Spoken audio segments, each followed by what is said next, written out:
आज हम इंक्रीजिंग और डिक्रीजिंग फंक्शंस, इसमें ऐसे क्वेश्चंस लेंगे जहाँ पे आपको फंक्शन जो है वो कोई ट्रिगोनोमेट्रिक फंक्शन दिया हुआ है, ठीक है ना, जैसे यहाँ पे fx equals to sign 3x दिया हुआ है। अब आपको वो इंटरवल्स निकालने हैं जहाँ पे ये फंक्शन इंक्रीजिंग हो या डिक्रीजिंग हो। अब देखिए ट्रिगोनोमेट्रिक फंक्शन के साथ हमें अभी तक हमें क्वेश्चन क्या मिलता था, रियल नंबर पे कौन कौन से इंटरवल में ये इंक्रीजिंग है और ये डिक्रीजिंग है, ऐसे क्वेश्चन मिलते थे। ट्रिगोनोमेट्री में आपको कोई ना कोई एक जनरली एक रेंज दी होती है, जैसे यहाँ पे आपको बोल दिया 0 से π/2 के बीच में है ना, सेपरेट 0 to π/2 into सब intervals in which this particular function is increasing और डिक्रीजिंग। वो इसीलिए क्योंकि ट्रिगोनोमेट्री जो है ये क्या है, पीरियोडिक फंक्शन है, तो ये रिपीट होता है, अभी इंक्रीज हो रहा है फिर डिक्रीज होगा, फिर इंक्रीज होगा फिर डिक्रीज होगा एंड सो ऑन। तो इस वजह से हाँ, हमें कोई एक इंटरवल की रेंज दी होगी, उस रेंज को हमें स्प्लिट करना होगा, इस टाइप के क्वेश्चंस होंगे। तो यहाँ पे हमें 0 to π/2 दिया हुआ है और हमें इस 0 to π/2 के बीच में हम वो इस 0 to π/2 को हमें ऐसे स्प्लिट करना है कि एक हिस्सा वो निकालना है जहाँ पे ये इंक्रीज हो रहा है, दूसरा हिस्सा वो निकालना है जहाँ पे ये डिक्रीज हो रहा है। अब इस क्वेश्चन को हम कैसे करेंगे, ठीक है, देखिए जो बेसिक तरीका यानी जो फर्स्ट तरीका है, शुरुआत जो है वो सेम रहेगा, यानी कि मैं क्या करूँगा, जो मुझे फंक्शन दिया हुआ है f(x) उसका मैं डेरिवेटिव यानी f'(x), ठीक है ना, तो f'(x) निकालूंगा। अब देखिए इस sin 3x का डेरिवेटिव, ठीक है, साइन का फॉर्मूला मुझे याद है cos, तो मैं cos लिखूंगा, 3x लिखूंगा। इस 3x को जब मैं डिफ्रेंशिएट करूंगा तो 3x का डेरिवेटिव 3 मिलेगा, उस 3 को मैं यहाँ मल्टीप्लाई करके लिख दूंगा सॉरी, तो ये हो गया डेरिवेटिव, ठीक। अब हम क्या रूल अप्लाई करते थे फॉर इंक्रीजिंग और decreasing, this derivative has to be greater than 0 या फिर लेस देन 0, ठीक है। मोरोवर यहाँ पे एक इम्पॉर्टेंट चीज़ बता दूँ जो शायद मैंने पीछे 1-2 क्लास में ना बताई हो। मैंने आपको ये तो बताया है कि देखिए एक है इंक्रीजिंग और दूसरा है स्ट्रिक्टली इंक्रीजिंग, और ये भी बताया कि देखिए इंक्रीजिंग में ग्रेटर देन इक्वल टू 0 लगता है, स्ट्रिक्टली इंक्रीजिंग में सिर्फ ग्रेटर देन लगता है। सिमिलरली डिक्रीजिंग में लेस देन इक्वल टू 0 लगता है, स्ट्रिक्टली डिक्रीजिंग में सिर्फ लेस देन लगता है। अब हमें यहाँ पे इंक्रीजिंग या डिक्रीजिंग बोला है, लेकिन हम हमेशा ये स्ट्रिक्टली वाली कंडीशन यूज़ करते हैं, ऐसे है ना। तो ध्यान रखना है 12th क्लास में आपको जितने भी क्वेश्चन है उसको आप वो चाहे सिर्फ इंक्रीजिंग ही क्यों ना बोला हो, आपको स्ट्रिक्टली का रूल जो है फॉलो करके चलना है। कुछ क्वेश्चन उसके जो एक्सेप्शन होंगे वो जहाँ मेरे को मिलेंगे मैं आपको बताते जाऊँगा, ठीक है। तो इंक्रीजिंग डिक्रीजिंग बोला है लेकिन हम कंडीशन स्ट्रिक्टली का ही लगाएंगे। अच्छा, नाउ ये हमने देखा f'(x) is 3 cos x, rule वही रहेगा क्या, फॉर इंक्रीजिंग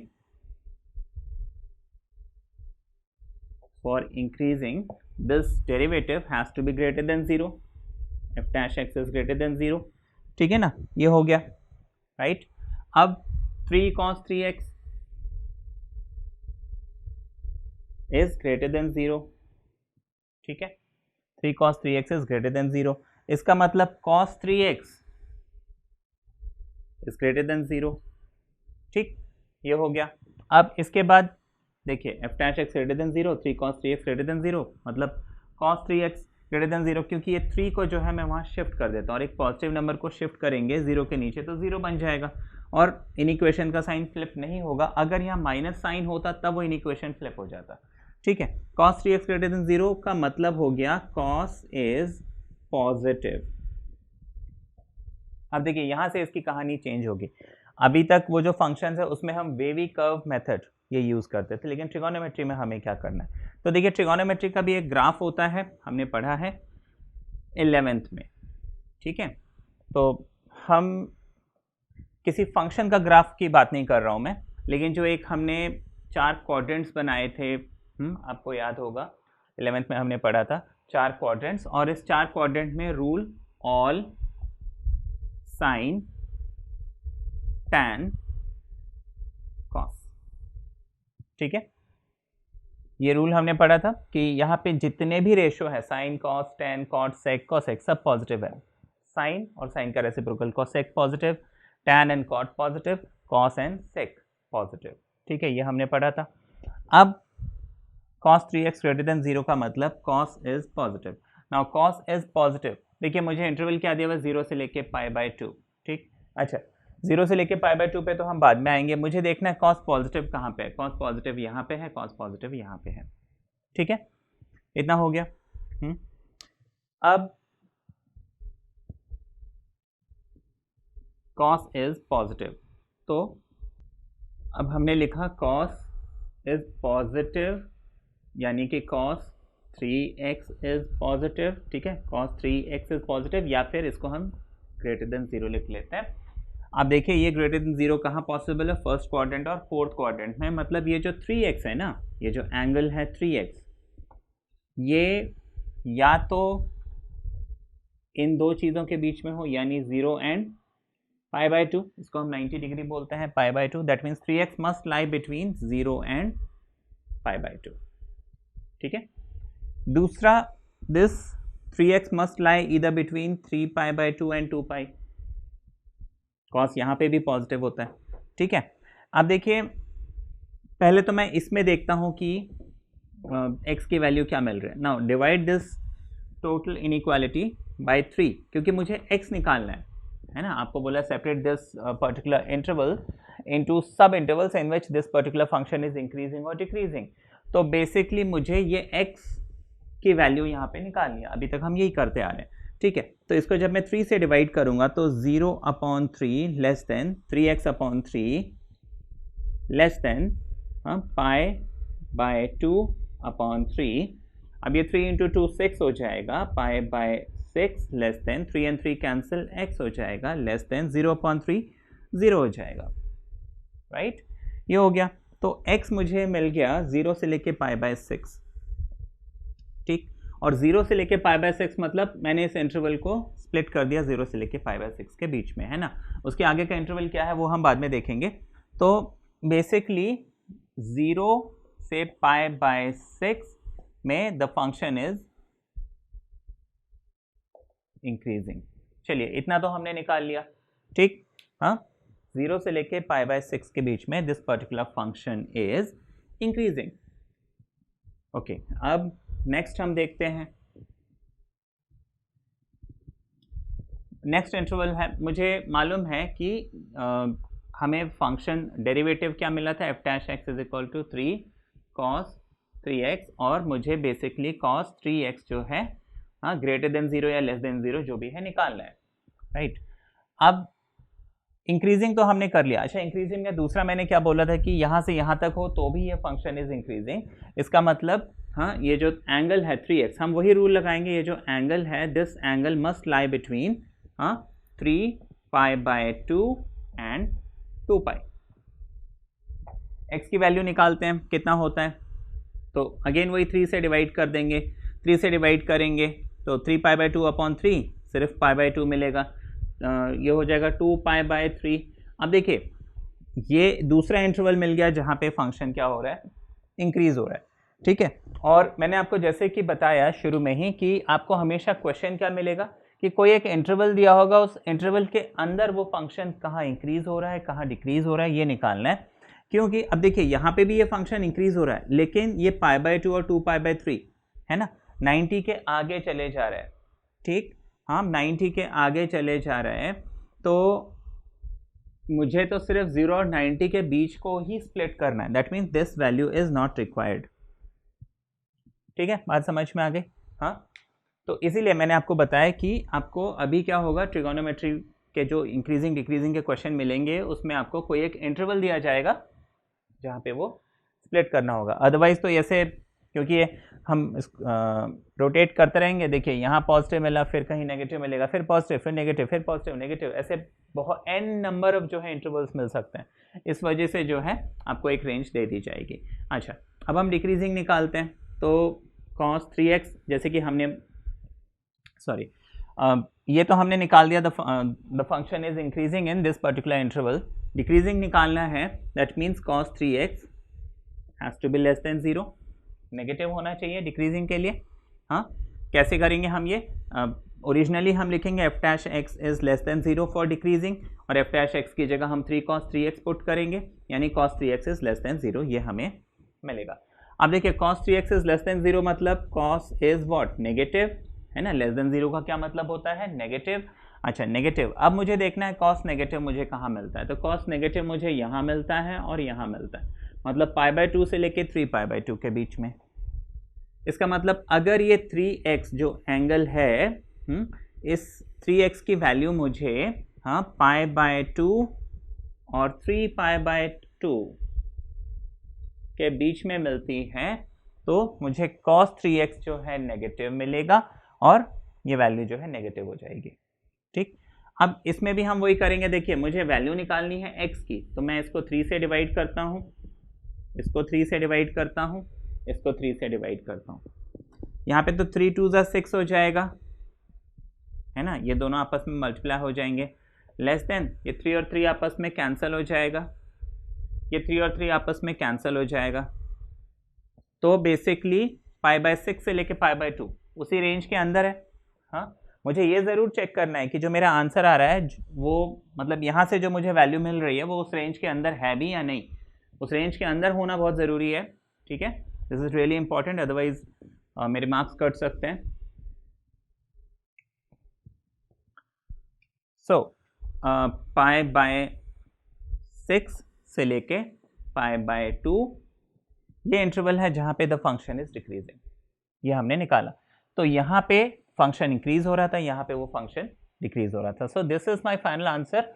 जो आपको बोला है कि 0 से π/2 को मुझे 2 इंटरवल में सेपरेट करना था, हमने कर दिया भाई। 0 से π/6 में इंक्रीज है और फिर π/6 से π/2 में डिक्रीज है। और जब भी हमें सेपरेट करने की बात आए हम ये वाला ब्रैकेट लगाएंगे, वो इसीलिए क्योंकि अगर मैं स्क्वायर ब्रैकेट लगाता हूँ मतलब मैं π/6 इंक्लूड कर सकता हूँ, तो ये π/6 की वैल्यू जो है दोनों जगह आ जाएगी, फिर वो स्ट्रिक्टनेस वाली कंडीशन खत्म हो जाएगी। ये नेक्स्ट क्वेश्चन है, आपको बोला f(x) = sin x plus cos x और आपको इंटरवल दिया हुआ है 0 ≤ x ≤ 2π।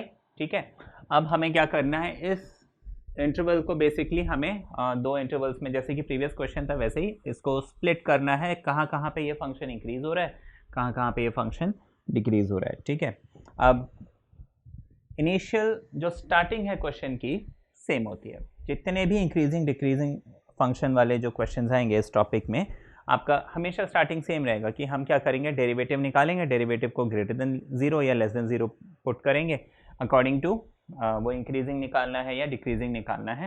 ट्रिगोनोमेट्री में ना थोड़ा सा हमें कुछ बातों का, एक दो बातों का ध्यान रखना पड़ता है, वो मैं आपको बताता हूँ। देखिए प्रीवियस जो क्वेश्चन है वो मैंने बहुत बेसिक क्वेश्चन लिया था। अब यहाँ पे मैंने f' लिखा है ना, यानी कि मैं इसका डेरिवेटिव निकाल रहा हूँ। साइन का डेरिवेटिव होता है कॉस, ठीक, कॉस का डेरिवेटिव माइनस साइन, तो बेसिकली इसका डेरिवेटिव मुझे cos x minus sine x मिल गया। ठीक है, अब मुझे निकालना है कि ये फंक्शन यानी cos x minus sine x कहाँ कहाँ इंक्रीज हो रहा है, कहाँ कहाँ डिक्रीज हो रहा है इन दिस रेंज 0 से लेके 2π के बीच में, कहाँ कहाँ पे है ना, x की क्या क्या वैल्यू होनी चाहिए जहाँ पे ये इंक्रीज हो रहा है, जहाँ पे ये डिक्रीज हो रहा है। नाउ ट्रिगोनोमेट्री में जैसे कि मैंने आपको बताया कुछ बातों का ध्यान रखना होता है। यहाँ पे ना मैं कोशिश करता हूँ मुझे एक सिंगल फंक्शन मिले। यहाँ पे दो फंक्शन है, एक कोसाइन भी है और साइन भी है। अब देखिए कॉस जो है ये इसका बिहेवियर अलग है ना, हमने यहाँ पे देखा कॉस यहाँ और यहाँ पॉजिटिव होता है, जबकि साइन यहाँ और यहाँ पॉजिटिव होता है। चक्कर पड़ गया है कि नहीं, साइन ये दो जगह पे पॉजिटिव है ना, जबकि कॉस ये दो जगह पे पॉजिटिव है। अब तो इसमें ना बड़ा वो कन्फ्यूजन होता है कि नहीं, बहुत कन्फ्यूजन होता है कि अगर मैं इसको ऐसे ही रख के इसको मैं देखूं कहाँ इंक्रीज हो रहा है कहाँ डिक्रीज हो रहा है, तो बहुत कन्फ्यूजन होगा। Most of the time question frustrate होकर हम छोड़ देंगे। तो यहाँ पे हमारा सबसे पहला एम वो ये कि मैं इस cos x minus sine x को क्या करूं, इसको एक सिंगल फंक्शन में कन्वर्ट करूं, है ना। मतलब ये पूरा कंसाइज होके मुझे एक अकेला फंक्शन, या तो अकेला साइन मिले या तो अकेला cos मिला, वो कैसे करें। अब देखिए जब भी ऐसे प्लस या माइनस के फॉर्म में मुझे साइन एंड कॉस मिलते हैं, तो इसका एक रूल है जो हो सकता है 11th में बताया हो, अगर नहीं भी बताया है तो मैं आपको बताता हूँ। देखिए a cos x and b sin x, ठीक है, यहाँ पे cos भी है और sin भी है, और मुझे क्या करना है, इसको एक सिंगल फंक्शन में कन्वर्ट करना है। मतलब मुझे अकेला sin मिले या तो अकेला cos मिले। अब वो हम कैसे करेंगे, उसके लिए सबसे पहले तो cos के साथ जो कोफिशिएंट है और साइन के साथ जो कोफिशिएंट है मैं उसका स्क्वायर करूँगा और ऐड करूँगा, मतलब कॉस के साथ a है तो a स्क्वायर, साइन के साथ b है तो b स्क्वायर, दोनों को मैंने ऐड किया और उसके बाद उसका मैंने रूट लिया। इस चीज़ को मैं यहाँ पे मल्टीप्लाई और डिवाइड करूँगा। दैट मीन्स मुझे इसको फर्दर क्या करना है, under root of a square plus b square मैंने मल्टीप्लाई किया, under root of a square plus b square मैंने डिवाइड किया, और इस पूरे चीज़ को है ना a cos and b sine, इसको मैंने लिख दिया। ठीक, ऊपर वाले a स्क्वायर b स्क्वायर को मैं एज इट इज रहने देता हूं और नीचे वाले a स्क्वायर b स्क्वायर को मैं अंदर ले जाता हूं। ठीक है ना, ये a स्क्वायर b स्क्वायर अंदर जाएगा, मतलब ये a के साथ भी और b के साथ भी मैं अलग अलग करके लिख देता हूं इसको। ठीक है, तो ये हो गया a upon a square and b square cos x और b upon a square plus b square and sine x। ठीक है, ये हो गया। अच्छा, ये प्रोसीजर मैं आपको बता रहा हूं, फिर ये क्वेश्चन हम करके भी देखेंगे। इतना करने के बाद हम क्या करते हैं कि a upon a square plus b square को, अब देखिए यहां पे कॉस है तो कोशिश करते मैं इसको साइन थीटा और इसको कॉस थीटा पुट करूं, लेकिन आप अदर वे राउंड भी कर सकते हैं। अब मैंने a upon under root a square plus b square को क्या पुट कर दिया, साइन थीटा। ठीक है, साइन या कॉस कुछ भी पुट कर सकते हो, लेकिन हम प्रेफर करते हैं कॉस के साथ साइन, साइन के साथ कॉस। ठीक है, अच्छा ये हमने साइन थीटा पुट कर दिया और b upon under root a square plus b square को कॉस थीटा पुट कर दिया। ठीक है, मतलब मैं कोई ना कोई ऐसा एंगल ढूंढ सकता हूं, ठीक है, जिसके लिए साइन थीटा ये होगा, कॉस थीटा वो होगा, पॉसिबल है। ठीक है ना, ये हो जाएगा परपेंडिकुलर, ये हाइपोटेन्यूज, b हो जाएगा base, a is perpendicular, b is base and this a square b square root में जो है ये हो जाएगा हाइपोटेन्यूज। ऐसा ट्राइंगल जो है बनाया जा सकता है, हमने उस कॉन्सेप्ट को यूज करके यहाँ पे ये हमने किया हुआ है। ठीक है, दैट मीन्स ये फर्दर जो मेरा original a cos theta b sine theta था वो बन जाएगा, मैं यहाँ पे लिखता हूँ under root a square plus b square bracket में, है ना, ये a square plus b square bracket में, इस a upon a square b square को तो मैंने साइन थीटा पुट कर दिया, है ना, और ये cos x as it is रहेगा, इसको मैंने कॉस थीटा पुट कर दिया, ये sine x as it is रहेगा। ठीक है, ये हो गया कन्वर्ट। ये मैंने आज जस्ट आपको वो प्रोसीजर बताया a और b को लेके। अब हम क्या कर सकते हैं, देखिए sine a cos b plus cos a sine b, ये होता है sine of a plus b, यानी कि sine of theta plus x। ये स्टैंडर्ड तरीका है। ठीक है, तो इससे क्या हुआ कि मेरा ओरिजिनल जो इक्वेशन मिला था मुझे a cos x and b sine x मिला था, मतलब यहाँ पे कॉस भी था साइन भी था, लेकिन अब मैंने उसको कन्वर्ट कर दिया। यहाँ पे देखिए a स्क्वायर b स्क्वायर ये एक नंबर है ना, और मुझे अकेला साइन मिल रहा है, दूसरा कॉस है ही नहीं यहाँ पे, तो इसको मुझे सॉल्व करना क्या होगा, कंपैरेटिवली इजी होगा। ठीक है, अब जैसे कि मैंने आपको बताया था a upon a square b square को साइन पुट किया था, अगर आप कॉस पुट करते तो भी ये हो जाता। उस सिचुएशन में क्या होता, यहाँ पे साइन के बजाय cos theta cos x plus sine theta sine x मिलता, तो ये कॉस a माइनस बी का फॉर्मूला बनता, तो उस सिचुएशन में यहाँ पे a square plus b square cos theta minus x आ जाता। ठीक है, वो आप अपने लिए चाहे तो कर सकते हैं। ठीक है, now this is the procedure. ठीक है, दिस इज द प्रोसीजर। अब यहाँ पे देखिए इस क्वेश्चन को, इस इक्वेशन को, है ना, cos x minus sine x को हम कैसे करेंगे। तो basically cos x minus sine x, अच्छा मैंने a cos x plus b sin x बोला था, लेकिन प्लस के बजाय माइनस भी हो जाए डजेंट मैटर। cos के सामने कोफिशिएंट है 1, sin के सामने कोफिशिएंट है 1, इसका मतलब मुझे under root of 1 square plus ये वाला 1 स्क्वायर, बात समझ में आ गई, इससे डिवाइड करना है।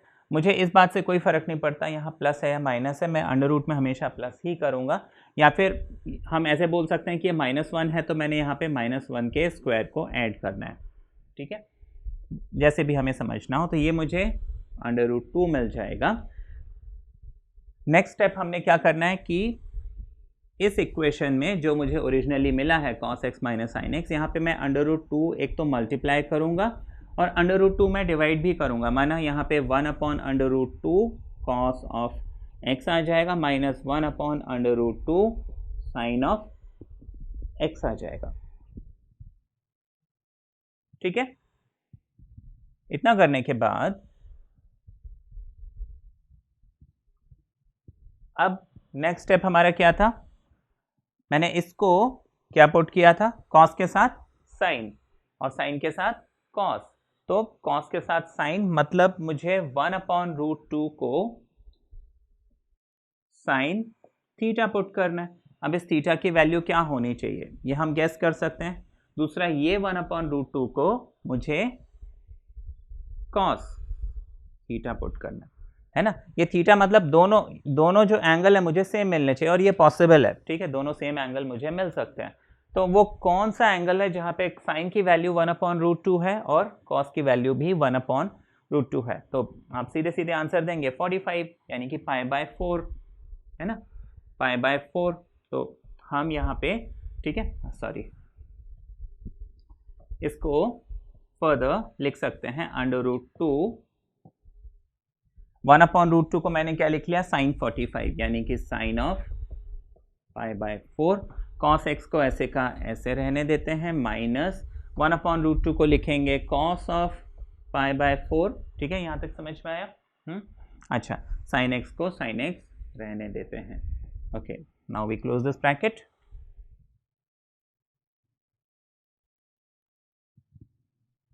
अब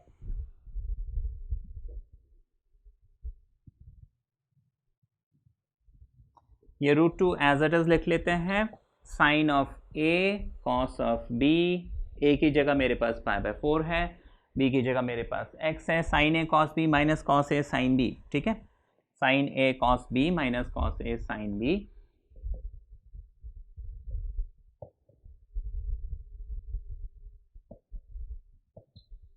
इलेवेंथ क्लास ट्रिगोनोमेट्री, इसको हम sine of a minus b लिखते हैं। ठीक है ना, तो मैं इसको साइन ऑफ a की जगह है π/4 माइनस b की जगह है x, ऐसे लिख लूंगा। ठीक है, तो इतना हमने कर लिया। अब ये जो मेरा क्वेश्चन है ये रिड्यूस हो गया। Therefore f dash x मुझे मिल जाएगा, this thing can be written as this. तो मैं इसको लिख लूंगा √2 साइन ऑफ π/4 माइनस x। ठीक, इतना कर लिया हमने। तो चलिए, हमने ये तो निकाल लिया f dash x। ठीक है, क्या है, साइन π/4, ठीक है, माइनस x। इतना हमने निकाल लिया। अब मैं क्या करूंगा कि सबसे पहले तो यहाँ पे जो x है इसको मैं पॉजिटिव बना देता हूँ। ठीक है, इसके लिए देखिए 11th क्लास में हमने एक फॉर्मूला पढ़ा था, sine minus theta is minus sine theta. ठीक है, और दूसरी चीज़, मान लीजिए मुझे साइन a माइनस बी मिलता है, मैं उसको minus of sine b minus a ऐसे लिख सकता हूँ। ठीक, यूजिंग दिस रूल। तो मैं इसको sorry sine, okay, I am sorry, यहाँ पे एक √2 था वो मैंने मिस कर दिया था, तो यहाँ पे √2 हम लिख लेते हैं। ओके, साइन है मेरे पास, मैं इसको x माइनस π/4 लिख लेता हूँ, और क्योंकि मैंने दोनों को इंटरचेंज किया मैं यहाँ पे माइनस साइन लगा देता हूँ। ठीक है, तो ये मुझे जो है f डैश x मिला है। अब ये जो स्टेप मैंने किया, मतलब x को पॉजिटिव बनाया, ऐसा क्यों किया, देखिए आप इसके बेसिस पे भी क्वेश्चन को सॉल्व कर सकते हो। ठीक है, मैंने इसको ऐसे इसलिए किया, यहाँ पे आपको समझना थोड़ा सा इजी होगा। यहाँ पे ऐसा नहीं है कि यहाँ से डायरेक्टली अगर आप ग्रेटर देन 0 या लेस देन 0 करके इंक्रीजिंग या डिक्रीजिंग निकालते हैं आंसर नहीं आता, आ जाता। वो सोल्यूशन थोड़ा सा कंपैरेटिवली कॉम्प्लिकेटेड है। ठीक है, आप चाहे तो इस मेथड को समझने के बाद उसको डायरेक्टली भी करने की कोशिश करके देखिए, उसमें भी आंसर आएगा, 100% आएगा आंसर उस तरीके से भी। ठीक है, नाउ अब फॉर इंक्रीजिंग, हम इंक्रीजिंग की बात कर रहे हैं, तो इंक्रीजिंग के लिए this particular function this particular derivative has to be what, greater than 0। ये ग्रेटर देन 0 होना चाहिए। यहाँ पे मैं सबसे पहले ये जो -√2 है ना, हाँ, इसको यहाँ पे शिफ्ट करता हूँ, ठीक। तो ये हो जाएगा, यहाँ पे बचेगा सिर्फ साइन, यहाँ पे बचेगा x माइनस पाई बाय 4, ठीक है। 0 के नीचे तो कोई भी नंबर आ जाए वो 0 ही बनेगा। अब क्योंकि मैंने एक नेगेटिव नंबर को यहाँ से हटाया है, वो भी इनइक्वेशन से, तो ये जो इनइक्वालिटी का सिंबल है ये फ्लिप हो जाएगा। ये हमने समझा हुआ है। अब देखिए, sine whatever is less than 0, now this is less than 0, it means sine is negative. Sine is negative मतलब हम यहाँ पे क्वाड्रेंट्स बनाते हैं, देखते हैं, all sine tan and cos, ठीक है, ऑल साइन टैन कॉस, ये हमने समझा हुआ है। तो इसका मतलब साइन यहाँ से लेके यहाँ तक, मतलब पाई से लेके 2 पाई के बीच में साइन इज ऑलवेज नेगेटिव। तो ये हमने देखा कि साइन इज नेगेटिव मतलब ये पाई और 2 पाई के बीच में होना चाहिए। अच्छा, अब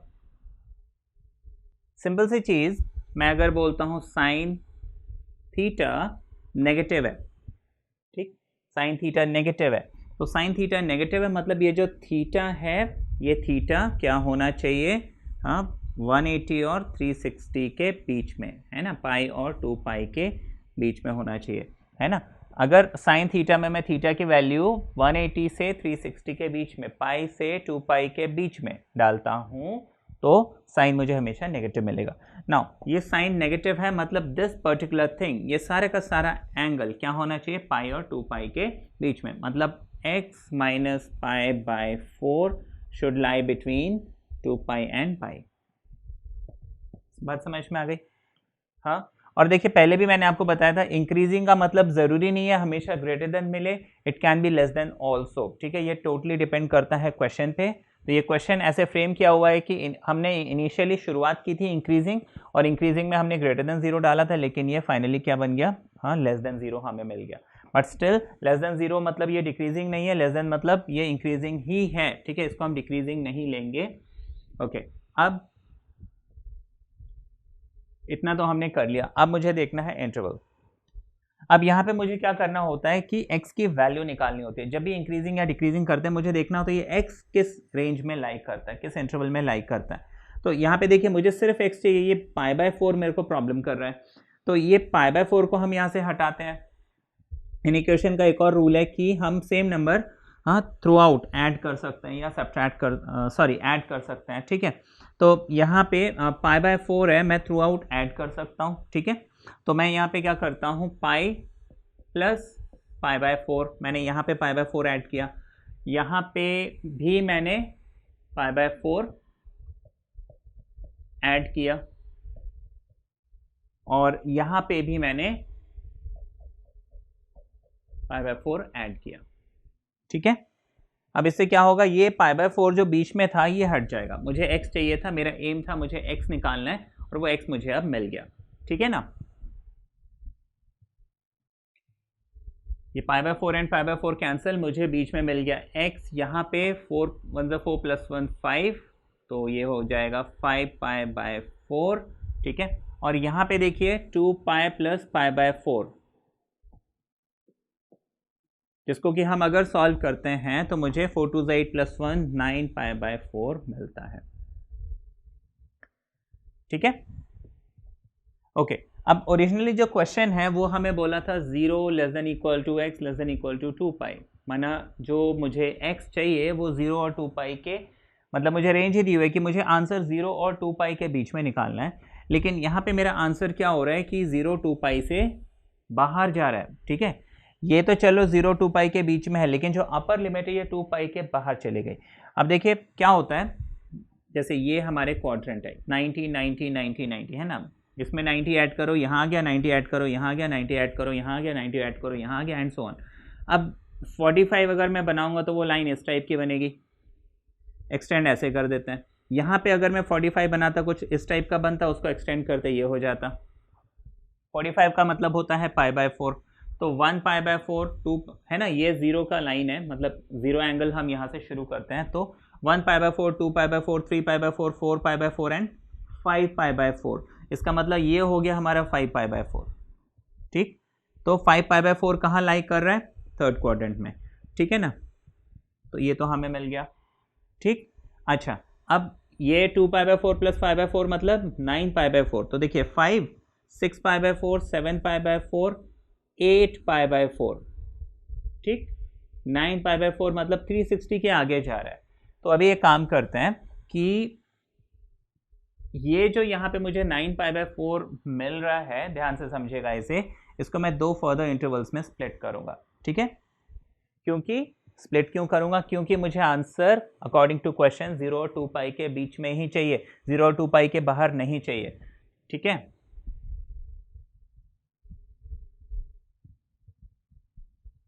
तो फाइनली मुझे x जो है 5 पाई बाय 4 एंड 9 पाई बाय 4 मिला था।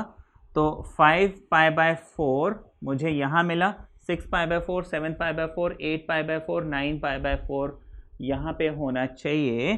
तो लेकिन मुझे आंसर चाहिए 0 और 2 पाई के बीच में। तो 5 पाई बाय 4 से लेके 2 पाई बाय 4 तक, ठीक है, इसके बीच में दो चीजें लाइक कर रही हैं। एक तो 5 पाई बाय 4 से लेके ये है ना, जिसको हम एक्चुअली में 2 पाई लिखेंगे, है ना। 8 पाई बाय 4 मिल रहा था, लेकिन 8 पाई बाय 4 को सॉल्व करोगे तो 2 पाई मिलेगा। तो 2 पाई, तो मैं इस इंटरवल को क्या करूंगा, दो हिस्सों में तोड़ूंगा। कैसे? एक तो हो जाएगा 5 पाई by 4 is less then x is less then 2 पाई। ठीक है, 5 पाई बाय 4 से लेके 2 पाई, एक इंटरवल ये हो गया। दूसरा इंटरवल है 2 पाई बाय 4 से लेके यहां तक, सॉरी नॉट 2 पाई बाय 4, 2 पाई से लेके यहां तक। ठीक, दूसरा इंटरवल क्या हो जाएगा, 2 pi is less then x less then 9 pi by 4, है ना।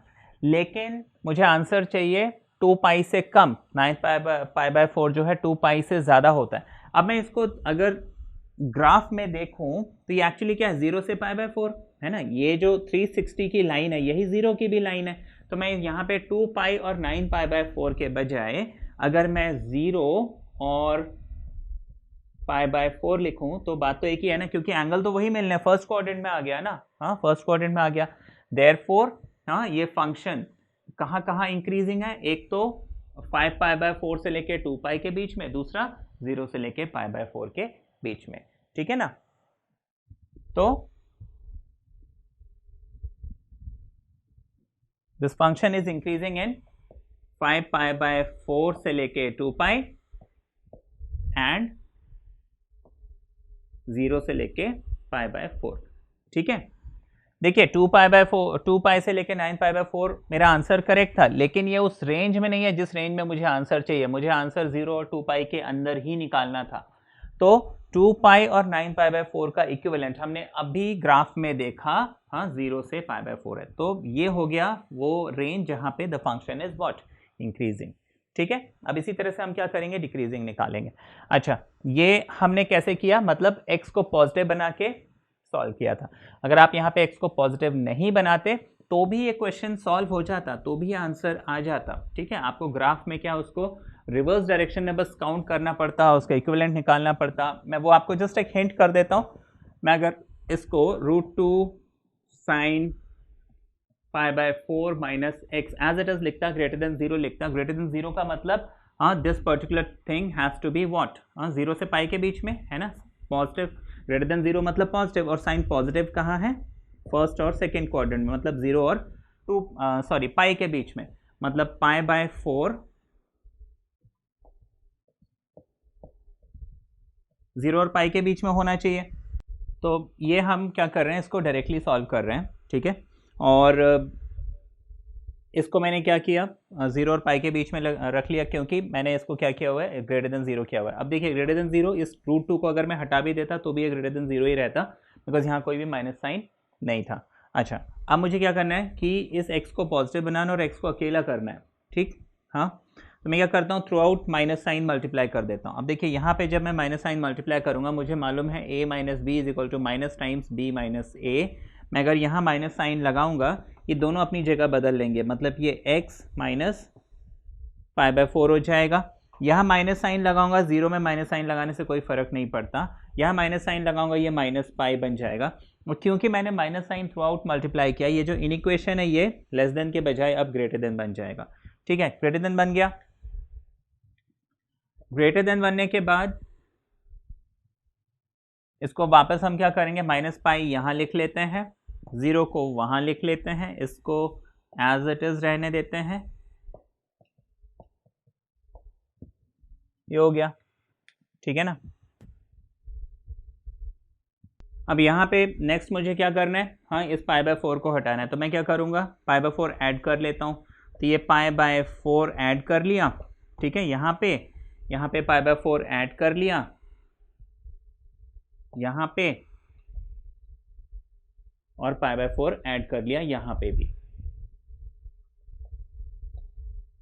ठीक, अब ये क्या बन जाएगा, देखो पाई बाय 4 माइनस पाई यानी माइनस 3 पाई बाय 4 बन जाएगा।